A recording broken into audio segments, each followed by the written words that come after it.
तो फिल्म की शुरुआत एक कपल से होती है जो दोनों हस्बैंड वाइफ थी। इनमें वाइफ का नाम माया था। ये दोनों एक दूसरे से बहुत प्यार करती है और हंसी खुशी अपनी जिंदगी गुजार रही थी। माया को पता चलता है कि वो माँ बनने वाली है। वो इस बात को अपने हस्बैंड को बताती है, जो सुनकर खुशी से वो कहता है कि चलो इतनी अच्छी खुशी के मौके पर पार्टी करते हैं। वो शराब लेने के लिए चला जाता है, पर स्टोर के बाहर कुछ बदतमीज लड़की उसे रोकने की कोशिश करती है, पर वो इन्हें नजरअंदाज करके अंदर चला जाता है और शराब की बोतल लेकर वापिस अपने घर आ चुका था। पर ये सारे लोग भी उसका पीछे करते करते घर आ गए थे और उसे पेट नहीं लगते हैं। इस वक्त उसकी वाइफ माया बाथरूम में थी, पर ये लोग बाथरूम भी तोड़कर अंदर आ जाते हैं। जबरदस्ती उसे भी वहाँ से निकाल कर मारने लगती है, जो देखकर उसका हस्बैंड बेचारा बार बार एक ही बात कहता है कि प्लीज उसे मत मारो, वो माँ बनने वाली है, उसके साथ तो ऐसा मत करो, उसके हाल पर तो रहम कर लो। पर वो लड़की अभी भी नहीं रुकती। कुछ देर और मारपीट करने के बाद वो यहाँ से चले जाते हैं। दूसरी तरफ हमें घर में एक औरत को देखती है जो बेचारी अचानक ही मर जाती है। ये दरअसल माया की आंटी होती है, तो इसीलिए दोनों उनके घर पर रहने के लिए आ जाते हैं, क्योंकि उनके मरने के बाद घर खाली ही था, वहाँ पर कोई भी रहने वाला नहीं था। तो अब ये लोग काफी लंबा सफर करने के बाद घने जंगलों में पहुँच जाते हैं, क्योंकि आंटी का घर इधर ही था। यहाँ पर इनकी मुलाकात एक औरत से होती है जो इस जगह की हेड थी। वो इन्हें बताती है कि तुम्हारी आंटी बहुत अच्छी औरत थी,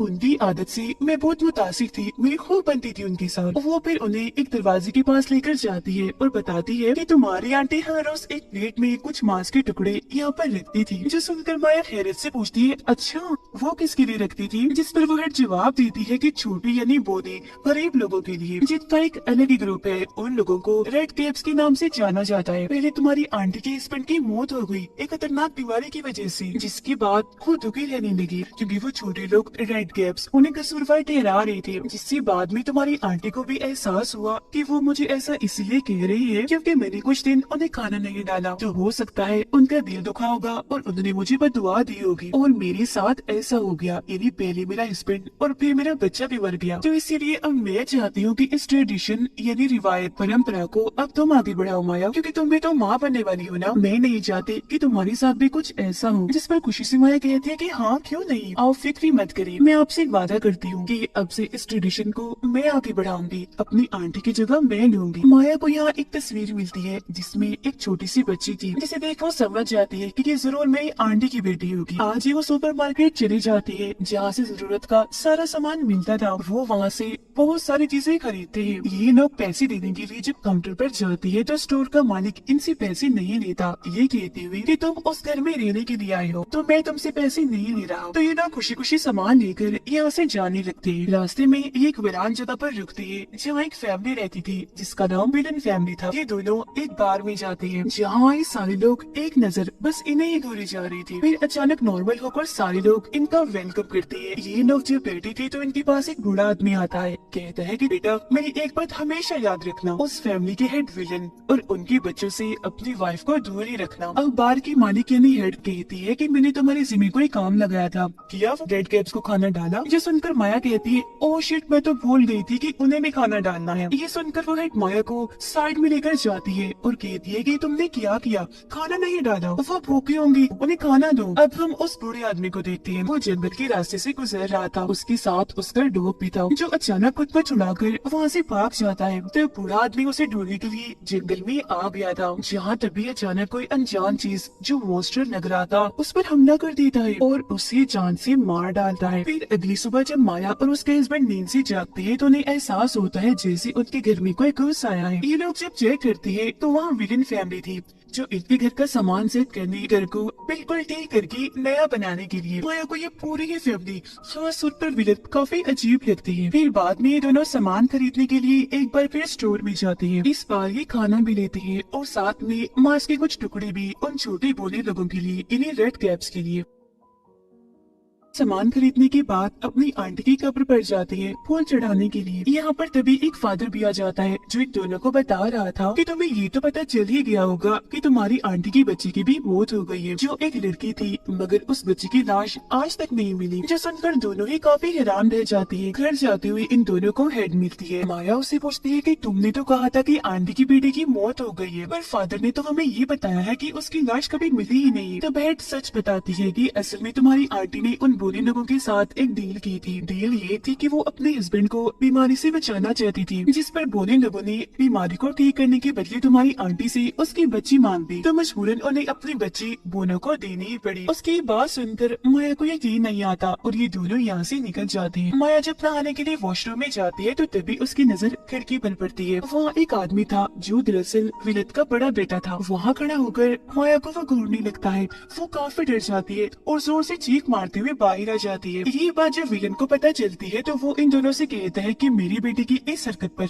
मैं अब दोनों से माफी मांगता हूँ, मुझे बहुत शर्मिंदगी हो रही है। ये कहने के बाद वो अपने बेटे को बहुत मारता है। अब माया भी रेड कैप्स को खाना डालने के लिए उस दरवाजे के पास आ गई थी। वो मांस के टुकड़े प्लेट में डालकर वहाँ रख देती है, पर थोड़ी देर बाद ये देखकर काफी हैरान रह जाती है कि प्लेट एकदम खाली हो गई है। ये देखकर माया को यकीन हो गया था सच में यहाँ वो बोले लोग रेड कैप्स रहते हैं। अगले दिन विलन फैमिली दोबारा से यहाँ आकर फिर से अपना काम शुरू करती है, लेकिन इस बीच गलती से विलन की बेटी से एक खिड़की टूट जाती है, जिस बात से माया के हस्बैंड को बहुत बुरा लगता है और इन लोगों की आपस में बहस हो जाती है। तब इधर विलन भी आ चुका था और जब वो देखता है कि मेरी बेटी की गलती है तो वो उसे काफी मारता है, लेकिन माया उसे रोक देती है कि बस कीजिए, मत मारिए, इसे छोड़ दें। जो सुन वो उसे छोड़ देता है और इस तरह से विलन की बेटी की जान बच पाती है। फिर कुछ देर के बाद उसे कुत्ते के भौंकने की आवाज आती है। उसे लगता है कि ये कुत्ता जरूर उस बूढ़े आदमी का होगा जो जंगल में भाग गया था और अब शायद वो वापिस आ गया होगा। तब ये सोचकर वो जंगलों में चली जाती है। उसी वहाँ वो डॉग तो मिल जाता है, पर वो माया को एक चौपड़े के पास ले आता है। वो जब उसके अंदर झांकती है तो वो जगह काफी नीचे थी, जो दरअसल एक गुफा थी। ये देख वो सोच में पड़ जाती है कि बना जंगलों के बीचों बीच ये गुफा यहाँ किसने बनाई होगी, क्योंकि वहाँ कुछ चिराग यानी दिए भी पड़ी हुई थी जो सबके सब जल रही थी। फिर इस चीज को जब नजरअंदाज करके वो वापस आ रही थी तो उसे मिलन का बेटा यहाँ दिखता है जो उदास होकर यहाँ आ गया था। वो उसके पास जाकर उसका मुंह ठीक करने की कोशिश करती है, कहती है कि दिल छोटा मत करो, तुम बहुत अच्छी हो और काफी अच्छा काम कर रही हो, मुझे तुम्हारा काम बहुत अच्छा लग रहा है। जो सुनकर वो भी माया का हाथ पकड़ लेता है, कहता है कि तुमने भी तो मेरी जान बचाई, इसके लिए मैं तुम्हारा शुक्रिया अदा करता हूँ और सच में तुम बहुत खूबसूरत हो, मैं तुम्हें बहुत पसंद करने लगा। ये कहकर वो उसके साथ बदतमीजी करना शुरू कर देता है, पर तभी माया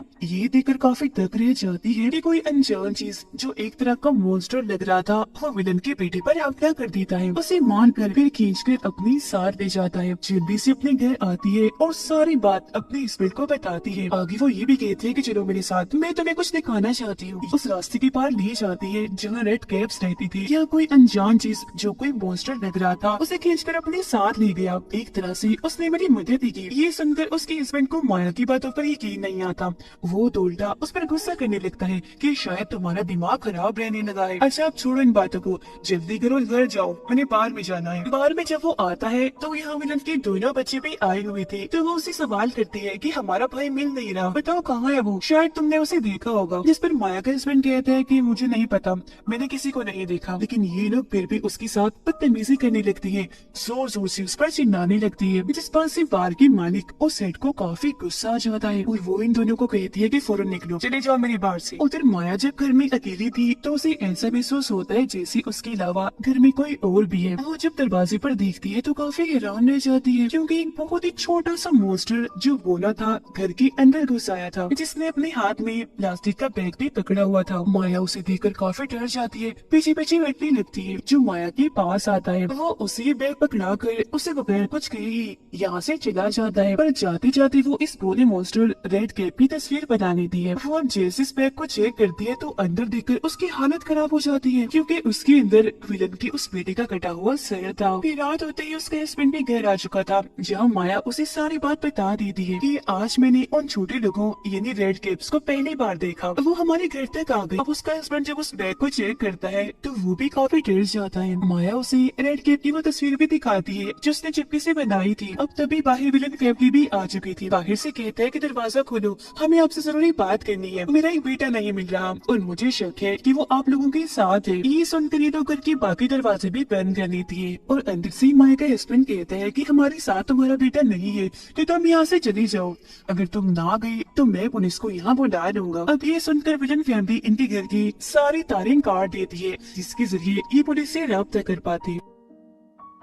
अब माया उस सर वाली बैग को फेंकने के लिए चोरी छुपे यहाँ से जाने लगती है, पर विलन की बेटी उसे देख चुकी थी और वो बैग में उसके हाथ लग गया था। बैग को चेक करने पर उसे पता चल जाता है कि हमारा भाई मारा गया है, पर इससे पहले वो माया को कुछ कहती वो यहाँ से भाग चुकी थी। उस दरवाजे से निकल कर वो रेड कैप्स के इलाके में पहुँच गई थी। विलन को भी अब तक पता चल चुका था कि उसके बेटे को मारकर उसका सर काट दिया गया है। उसे इन दोनों पर शक होता है, इसीलिए अपने दोनों बच्चों को कहता है कि जल्दी से इस घर को आग लगा दो, जिसके बाद ही लोग उस पूरे ही घर में आग लगाना शुरू कर देती है। विलन का बेटा भी माया के हस्बैंड को पकड़कर उसे खूब मारने लगता है। उधर माया जंगलों में आ गई थी और यह आकर जोर जोर से कहने लगती है कि रेड कैप्स तुम लोग कहाँ पर हो, प्लीज जल्दी से बाहर आओ, मेरी मदद करो, कुछ लोग अभी मारना चाहते हैं। पर उसकी इस बात का आगे से कोई जवाब नहीं आता। पर घर में जब विलन की बेटी आग लगा रही थी तो ये देखकर काफी हैरान रह जाती है कि धीरे धीरे करके घर की सारी आग बुझ रही है और इसी के साथ घर के अंदर वो सारे रेड कैप्स आ जाती है जो विलन और उसकी बेटी पर हमला कर देती है, क्योंकि एक तरह से